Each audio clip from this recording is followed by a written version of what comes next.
Hello, this is Dr. Kourting Alston. Please leave your name and message after the...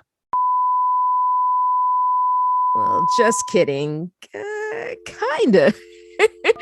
It's kind of true. Yes, you can officially leave a message with Kourting Happiness. We have launched our own voicemail.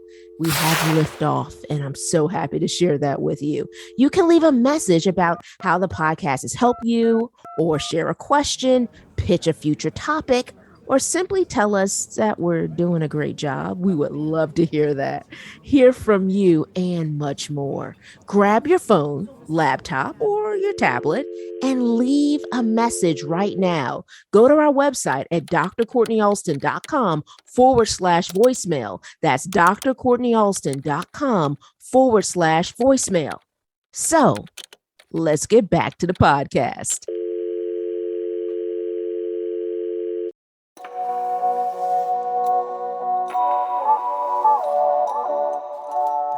Welcome to the Kourting Happiness podcast. This is a space where self-care becomes part of your day. A space where you learn evidence-based strategies to help your life, share it with those you love, and cultivate well-being at work. I'm your host, Dr. Kourting Alston. I'm a former news director, television reporter turned happiness scholar, TEDx speaker, and transformational trainer. I also understand hardships. While working my dream job in television, I lived a nightmare suddenly becoming a young widow after 86 days of marriage. I became committed to learning more about resilience, healing, and happiness. This is how I discovered my area of research, which is positive psychology. Now I'm living my calling of training individuals and organizations on happiness. And my new chapter begins with being happily engaged. The Kourting and Kourting Happiness is about a true courtship. I like to say commitment with happiness. The K in Kourting stands for the vulnerability of sharing my story, inspirational interviews with phenomenal people, the infusion of positive psychology, and so much more. You'll learn how to commit to your well-being one episode at a time. I hope you subscribe and share. So, are you ready? Let's get started.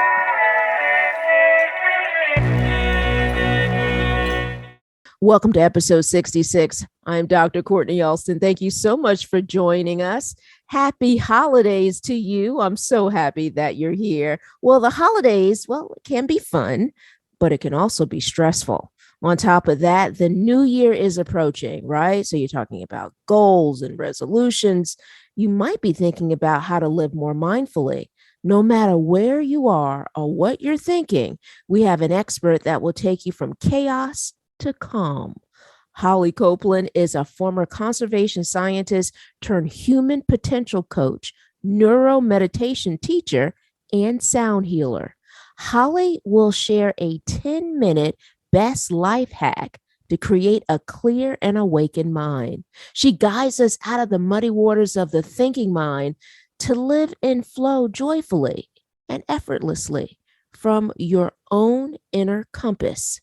I love learning from Holly, and you will hear in this episode how she empowered me, she slowed me down, and she really truly helped me center myself just during the show. I'm telling you, this is an episode that you're going to want to hit the replay button on. Holly is truly transformative. Let's dive in. Holly, I am so happy that you're here. I've been looking forward to this conversation in regards to really helping to empower individuals concerning the real value to mindfulness. Thank you so much for being here on the Kourting Happiness podcast. Thank you, Dr. Courtney. I am so excited to be here and just honored that you asked me to be a guest. So thank you. Thank you. Thank you for saying yes, because I'm so excited about how this is going to really serve the Kourting Happiness community. You know, we talk a lot, especially these days, in regards to the power and the importance of mindfulness, right? There's so many benefits to it scientifically. And I would love for you to share some of the benefits that you've observed in terms of yourself as well as your community as it relates to the power of mindfulness. Yeah, you bet. And I want to start by just saying that my view of mindfulness is a broad view. So I see mindfulness as the embracing all of working with our mind and even expanding into we'll touch into, I hope, who and what we are. So, but when we talk about mindfulness, I think of mind training, understanding the mind, understanding who we are. And my experience in mindfulness and mind training has been to the benefits finally get clear, finally get calm, happy, sleep better, joy. For me, everything begins there. I love that. I love that in terms of joy. I mean, who doesn't want to sleep better? I mean, right? It's interesting because I often tell people this great science behind gratitude. And there's research that shows that for those who practice gratitude at night, that they can find really great improvements in terms of their sleep in regards to that. And I love that you're talking about this as it relates to the value of what this can serve in terms of joy, our happiness, as well as our sleep. So I'm so curious in regards to earlier you talked about the kind of all encompassing when it comes down to mindfulness. What do you mean by that in terms of really one kind of understanding themselves or oneself as it relates to mindfulness? Yeah. So what I mean is that mindfulness, traditionally, I think we think of being present, like being in the moment. I think that's certainly how I viewed it for a long time. And I did that for a long time, just trying to be in the moment. But it's really hard. You may keep it up for, 10 minutes, and then you sort of forget and you go back to whatever old way you were. You get distracted in life. And really, for me, it's reframing mindfulness in a different way of almost getting out of our own minds. Like, what's going on in here? This monkey mind, all these thoughts, like what actually is going on, and how do we do that? How do we get out of our own minds so that we can finally be present? And I think Eckhart Tolle is a teacher who talks a lot about this, like finding presence, as opposed to just trying to, I'm eating this meal, I'm just going to very mindfully watch everything, and I do it for 10 minutes. But I'm talking about something more than that. I'm actually talking about changing our relationship to life itself and finding what I call the ground of our being, to actually find that ground. And when we find that ground and we understand what that is, then our relationship changes to the present moment. And it's not an effort. We don't have to work for it. Actually, we just are it. And that's an entirely different place to live. I love that in terms of grounded as relates to our being. How does one begin to even think about the process or being able to kind of tackle that approach in terms of really grounding themselves? Yeah. So it begins really simply with, in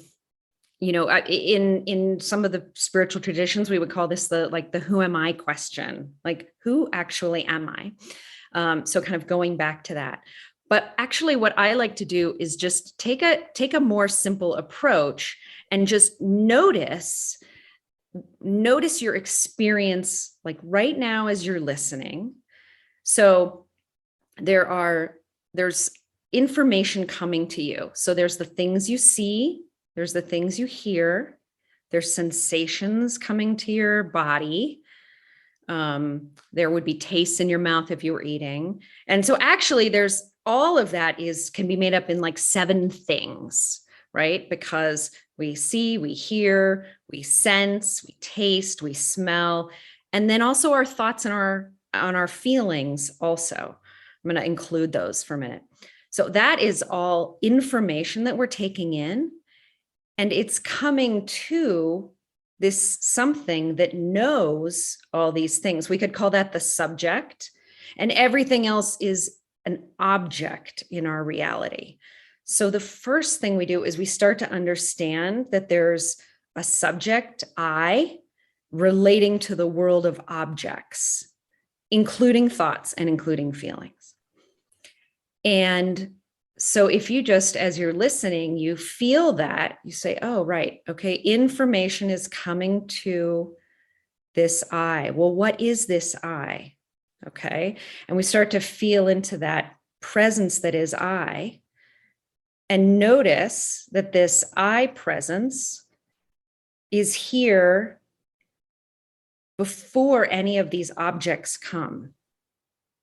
And what I mean by that is, if I ask you, has this always been with you? Wow. Is your awareness, has it ever not been with you?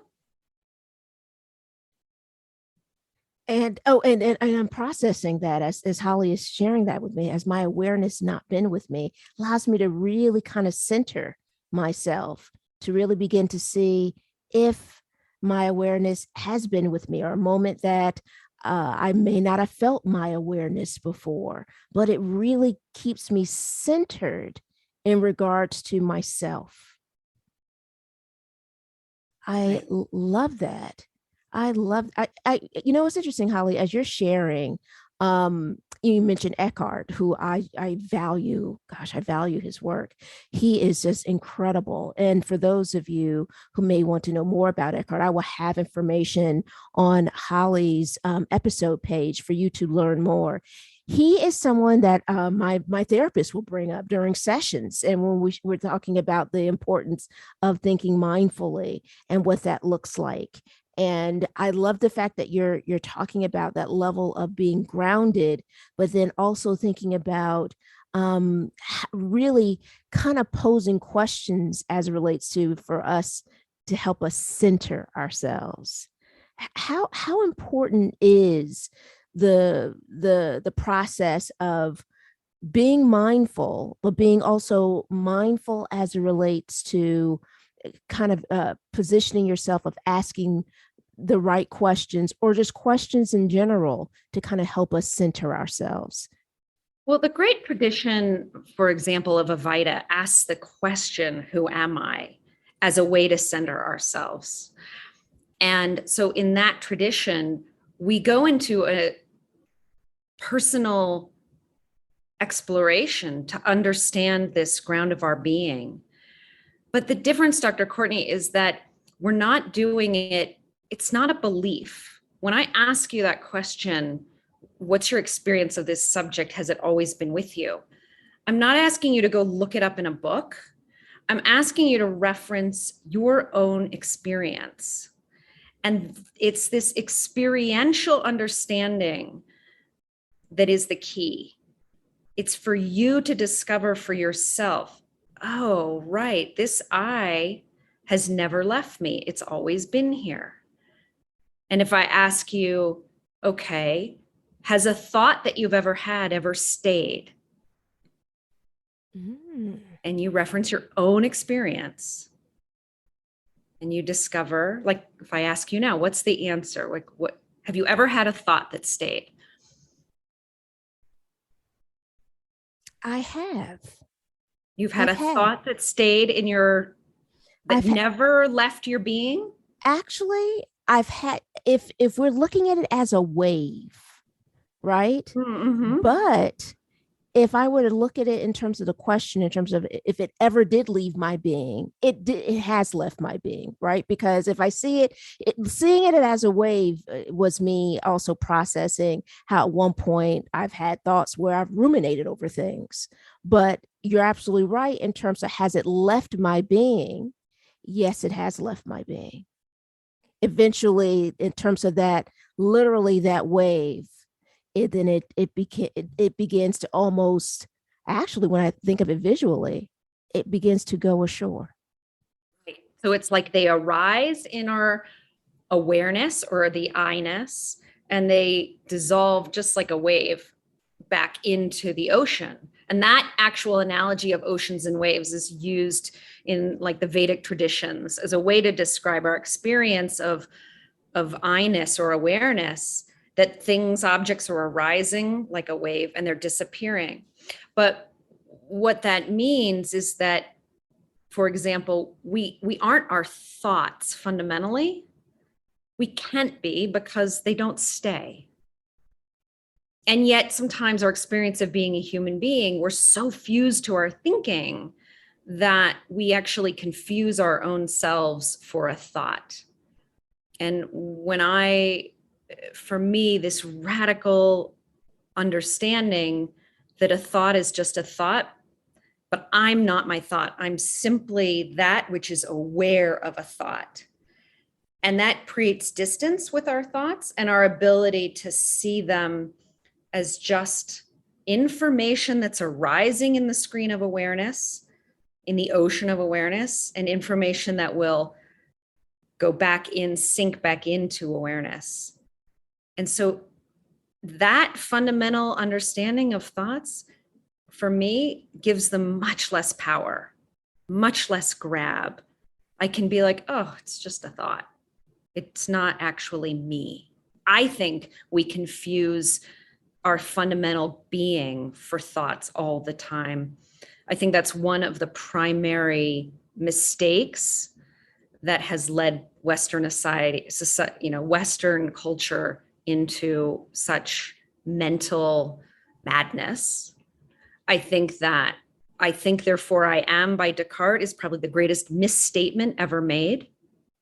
That's ludicrous. We don't think therefore I am. We are that have thoughts. And we have feelings and we see things. That's all, But that I and getting the ground of being is just so that finding that ground is where the power lies. That's where you take back your power from your thoughts. I love that in terms of what you just shared, because it's interesting. It's so funny. I'm bringing up my therapist again. She's phenomenal, by the way. And I share this very openly because I think it's important as a happiness scholar that we talk about our team of people. We often talk about our primary, or maybe if we're a woman, we talk about maybe a gynecologist, and we all may have dentists, right? But having someone that helps in terms of our minds, our mental health is so important. And so she is a part of my team. And I feel like I learned so much from her along the way. And I really have. And it's interesting that you're sharing this, because I often think about some of the conversations that we've had during sessions, and she will mention the value of that is just a feeling. That is not you. That is not you.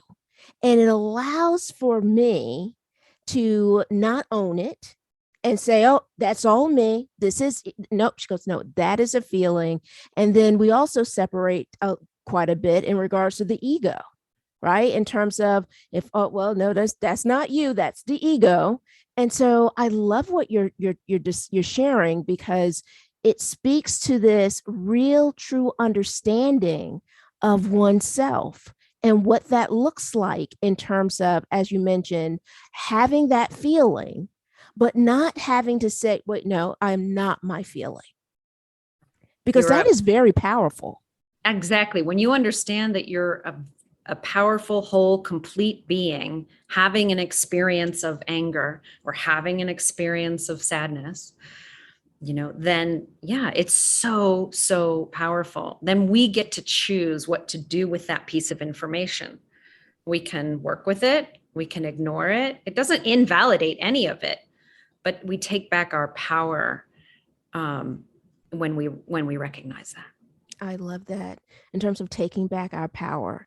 So for someone who's listening right now, Holly, and you started to go through levels of the exercise at one point, because as Holly was kind of walking us through, and I'm watching her, and we're talking via Zoom, and so I had this great opportunity to see her incredible smile, and I had a chance to see her kind of walk through some steps with us, and her eyes were closed, which actually made me want to close my eyes, which is so wonderful. I love this because as a person who mind likes to go all over the place sometimes, closing my eyes allows me to really center myself every time I meditate, every time I'm thinking mindfully. So could you walk us through an exercise that will help us in terms of really creating a mindfulness approach. Because I'm thinking about the individual who's listening, who says, oh, who probably maybe has never participated in a mindfulness exercise, or may have never participated in meditation, or for those who have, like myself, who's a part of their routine, but then thinking about another approach to kind of add to their toolkit to kind of serve them. Sure, I would love to, Dr. Courtney. Thank you. Thank you Thank for asking. you. All right, so I'll just invite everybody to go ahead and close your eyes and just feel into your body and take a couple of nice cleansing breaths just to release any stored tension that you have. And then, just like I was saying before, I want you to notice that there are these objects in your awareness. There's the sound of my voice. If your eyes were open, light would be coming to your eyes. There's the feelings, the sensations on your skin. You might feel the emotional vibration of a feeling, happiness or sadness or anger. If you're having thoughts, those are appearing. So this is all objects or information appearing on a screen. In a sense, just like in a movie, the movie appears on a screen. So you might use that analogy. In reality here, we have these objects appearing on the screen and you're taking them in. So feel that you're just receiving information. Now turn your attention around to awareness itself. Might feel like you're taking an inward gaze to that which knows this information. And I just want you to explore a little bit of it for yourself. Does this awareness have any edges? Objects have edges and boundaries. Can you find an edge in your awareness? If you think you've found one, you could go out in a direction, go out to the right or go out to the left and search for an edge. Make this real for you. This isn't me telling you this. This is your own knowing or experience. Not finding any edge, note that your awareness is infinite. It has no edges. Also note that awareness doesn't come and go in time. But ask yourself this: has my awareness ever not been here?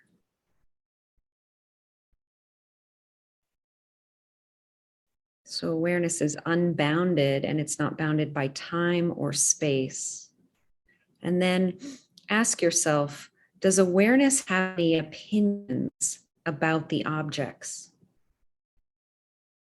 So awareness is receiving this information, but it's before you might render an opinion. It's before you name that opinion, that object. So if you carefully notice, you'll notice that awareness doesn't have a judgment about what's coming to it. It simply is. And so feel into this awareness that's boundless and timeless and free. Free because it's not bound by opinion.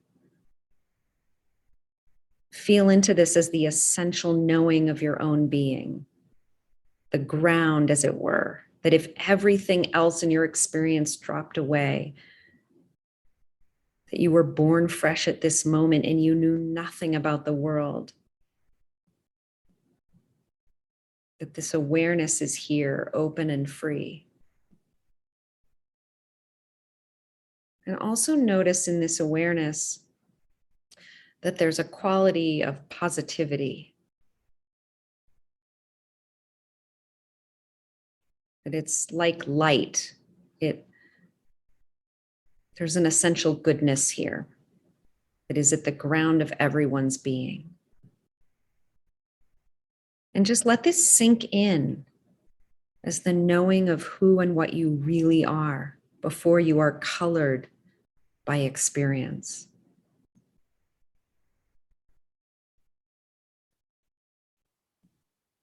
Feel that there's an essential wholeness to your being.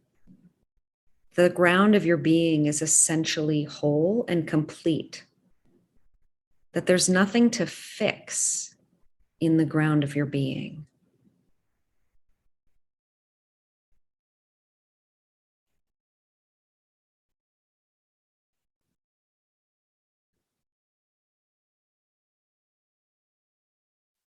There's nothing that you could take away from or add to the ground of your being.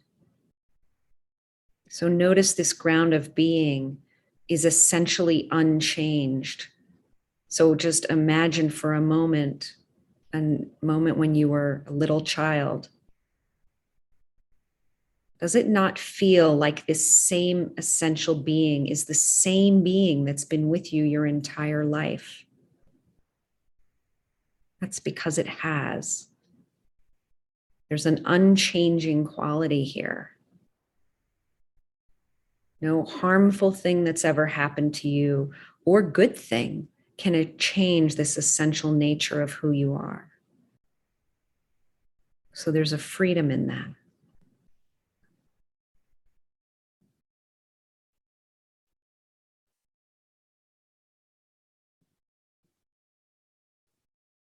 And just let yourself, for the last few seconds here, just rest.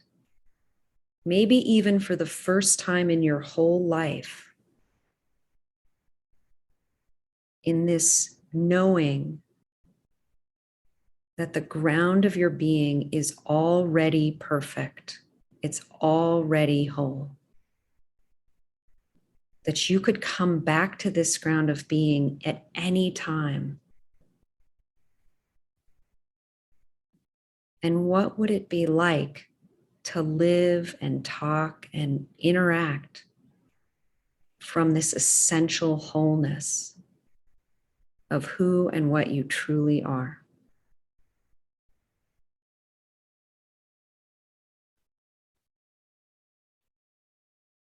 And when you're ready, I just invite you to gently open your eyes. But see if you can stay grounded in this wholeness as you look out on the world. Staying grounded in subject, in your essential being.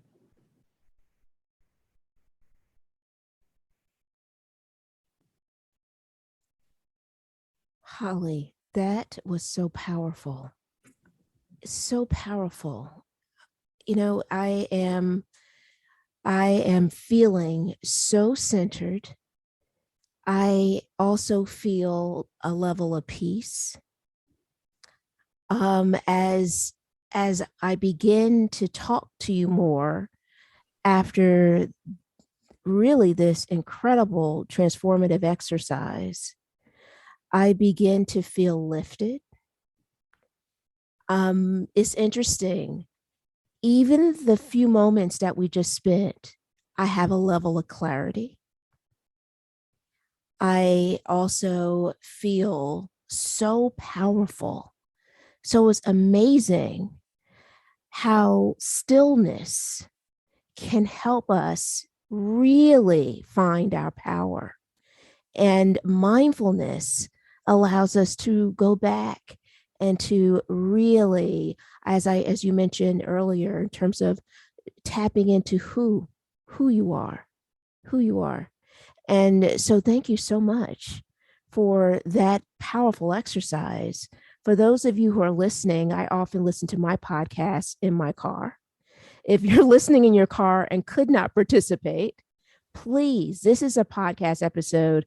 I really hope that you continue to play over and over again to hear Holly's truly transformative exercise in terms of helping to really value, but then also giving you the experience as it relates to mindfulness.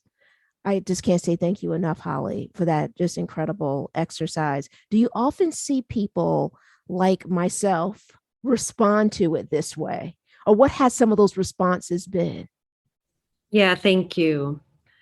Um, it's true. I mean, people who have not experienced this type of meditation that I just led you through, I get a lot of people have profound reactions. Like this 10-minute can be a life-changing meditation if no one's ever shown you this is essential ground. And to me, it's the most important, most fundamental thing to understand about ourselves. And that meditation, coming back, to me, meditation is doing this work to come back over and over again to this knowing of who you are as this wholeness. That is so, so powerful. That can change everything. It did for me when I had great teachers who showed me this. I didn't figure this out on my own. I had amazing teachers who led me down this path, and it fundamentally changed my life, which is why I do this work, because I want to help others.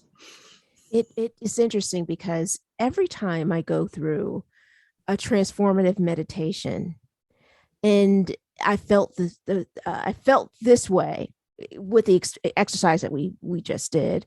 I always tear up.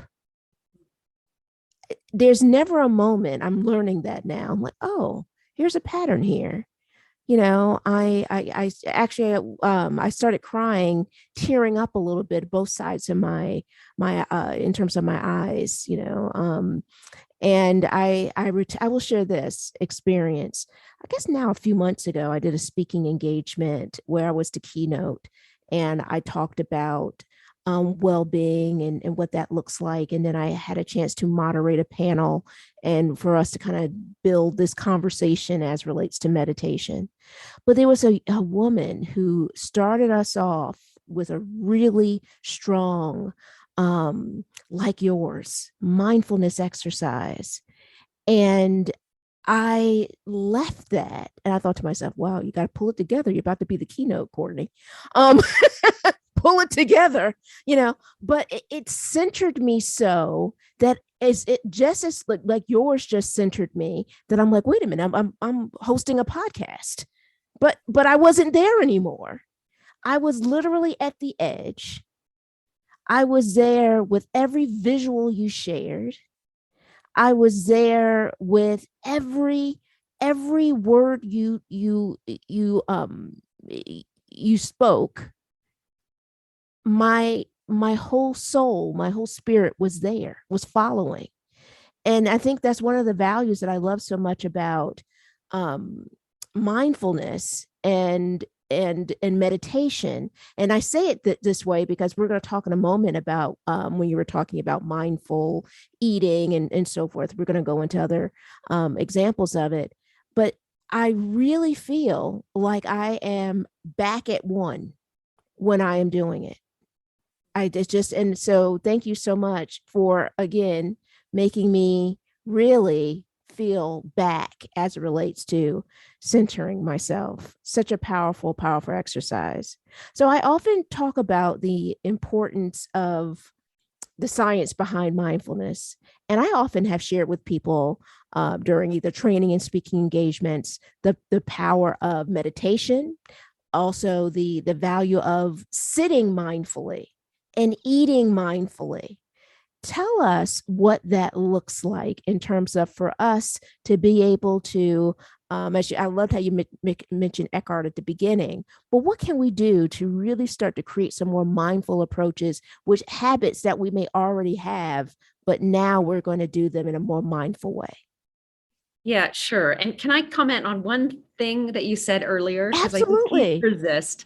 So you were talking about tearing up at that. And I think the strong emotion is that we're touching into that. This meditation touches into the deep truth of who we are. And when we touch into that deep truth, it's deeply emotional, right? Like it hits the chord because it was actually speaking to this knowing that the ground of our being is whole. The ground of our being is also love. And that's actually what's happening is that we are this emanation of love at the core of our being. All of us have it. It's sometimes, I think it's like a dirty glass, the pain and struggle of life kind of create the glass gets dirty and we can't see that truth.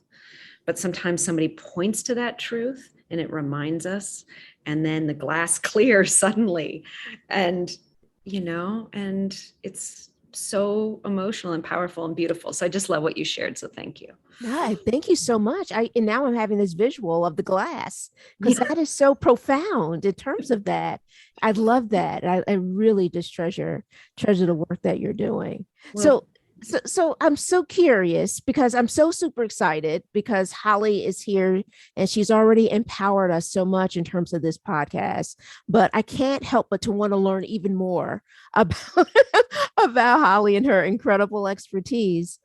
I'm curious when you are working with your community or even with your own practice, Holly, what does, because I think there's some other individuals that may go, oh, I don't know what you guys are talking about in terms of mindfulness, but you can start by just some of the tasks that you already do in terms of eating mindfully, right? And as I'm sitting here talking with you, I'm sitting mindfully. I'm not hunched over. I am, really at full attention. What can we do to kind of practice mindfulness in our day to day? yeah, I think it's such a beautiful question. And, for me, mindfulness is 24/7. So it doesn't stop. It's a lifelong practice now. But I think it has two components. It has a formal, for me, there is actually a value in a formal practice to make time in the morning and the evening to sit. And I would call that, since we just use this analogy, that's like your time to clean the glass and just remember who you are, clean the glass. And it can be 10 minutes. Ideally, it's 20 or 30 minutes. Sarah Lazar at Harvard did some beautiful research showing that people who did 8 weeks of formal sitting meditation fundamentally change their brains. So their amygdala, the fight or flight center that gets all, upset when there's traffic or, your stepmother says something and starts to boss you around to the kitchen or whatever, right? That goes on sort of high alert. And we actually shrink that part of our brain when we do mindfulness meditation for just 8 weeks, right? So what she showed is that the nature of the brain actually starts to change when you make time for that practice. The prefrontal cortex, the center of your brain, I call it the conductor. You want to train your conductor. You want him to go to school and have some time to actually practice. You don't expect him to do well if he doesn't ever get to practice, right, with the orchestra. So you make time for the orchestra to practice. That's what sitting formal meditation is. And I also say that it should be like brushing your teeth. You don't make it optional. You don't wake up in the morning and be like, should I brush my teeth or not? It's it's just what you do. And what I tell my clients is like, make meditation, it's just what you do. You get up, for me, I make a cup of tea, I sit down and I meditate. And like I do that every morning. I don't question that that's a practice. I think people make those, when you make it a habit, then a habit is something that you just do, right? You don't question. Absolutely. I love that in terms of just making it a habit, just making it a part of your day to day, right? Mm-hmm. Just really making it a part of your lifestyle, right? Exactly. Yeah. Just infusing it as part of your lifestyle. You mentioned your community, and I'm so curious. I would love you to share a success story from someone in your community who you worked with and you saw such this incredible transformation as relates to the value of mindfulness. Yeah. Wow, that's a great question. Um, I've worked with so many people and seen so many. So I'm just taking And a feel minute free here. if there's a couple that you're like, you know what, I can't even make a decision I can't even make a decision, Dr. Courtney. Go for telling us about all of them that's like weighing on you right now in terms of like, because I know how challenging it can be to say, well, I think this one I should share, right? So feel free to share any and all that's Yeah. coming to mind. Well, I'm going to share a story just of somebody that I'm recently working with, who's just has a beautiful story. And, she had a lot of negative self-talk. And I think that's common. A lot of people have their minds on auto. We have an autopilot negative self-talk, this narrative, annoying voice in our heads that just barks at us. Tells us we're not worthy, tells us we're not enough, tells us we need to hurry up through our gym workouts to get to the next thing, is kind of constantly pushing in the background.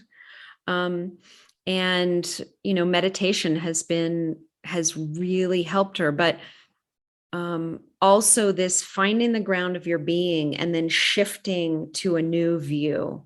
And so she started shifting to, I live my life with ease and joy.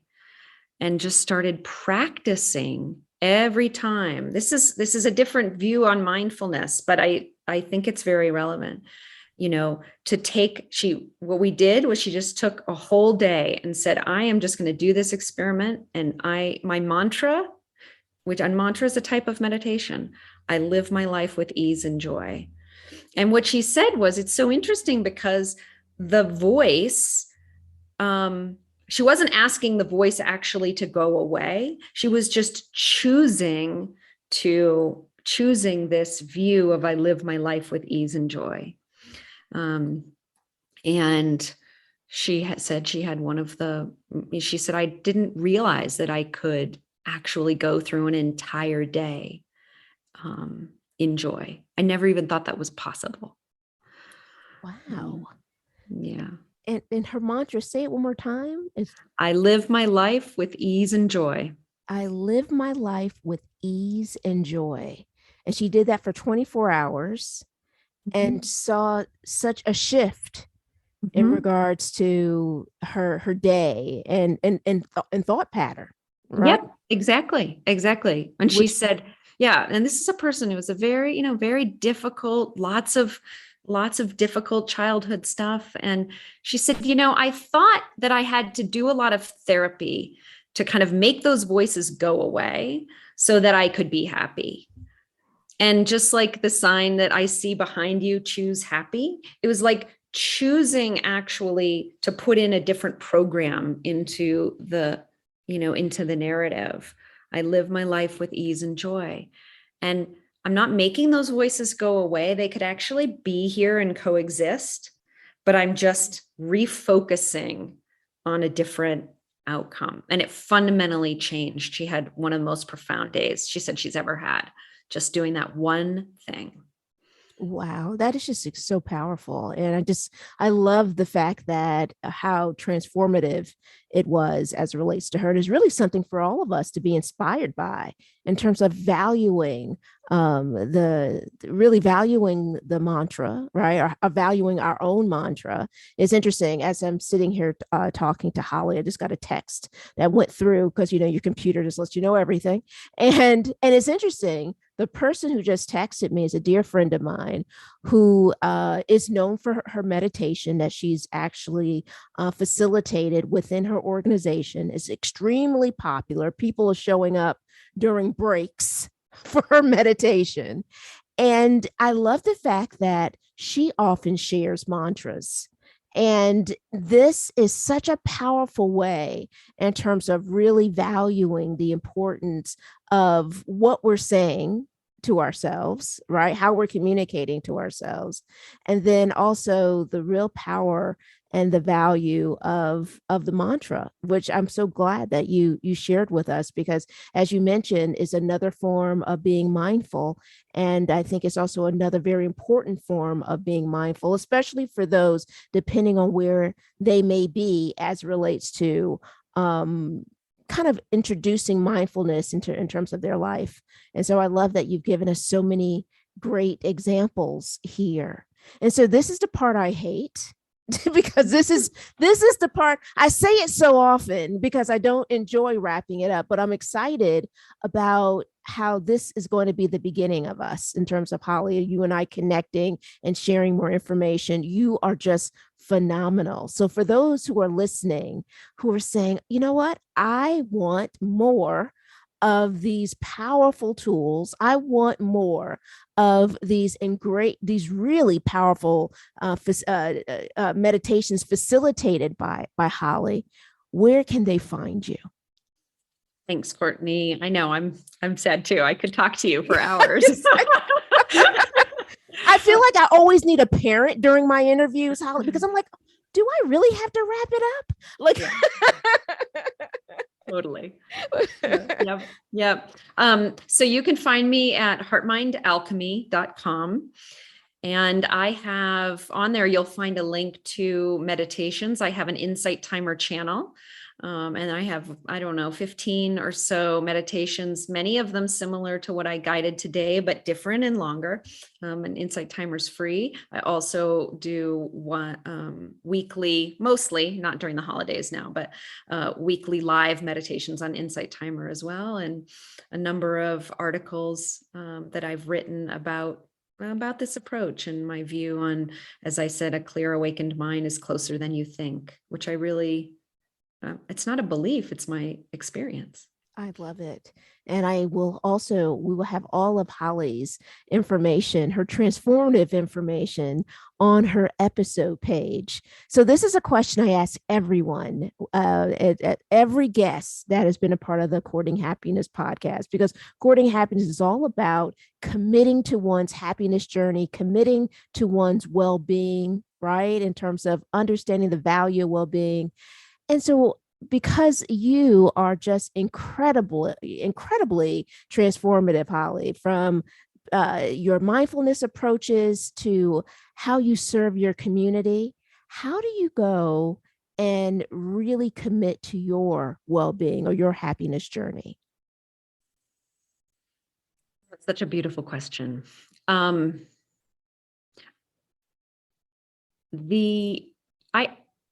I spent a long time doing a lot of the things that, we are told to do that are good for our bodies, like eating well and exercising. And those are great things.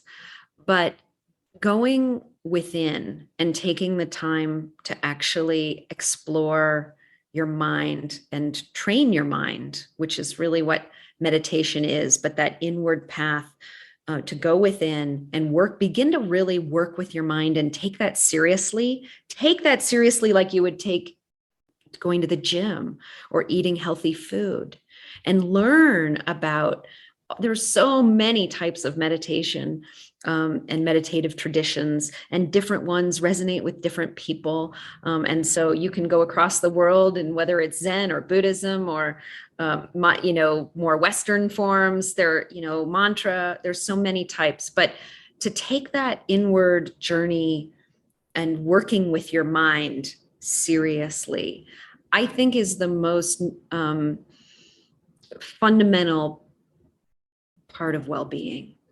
That's actually, for me, where well-being begins and ends. And that it's the greatest gift that we can give ourselves, but we actually give others. So this mistake that I'm just sitting contemplating, or, no, that's not it at all. You're actually sitting and finding yourself. You're sitting and cleaning your glass. You're sitting and getting clarity that you're this whole being of love, and that's actually what you are. And then you get up from the cushion and you give that to your children. You give that to your spouse.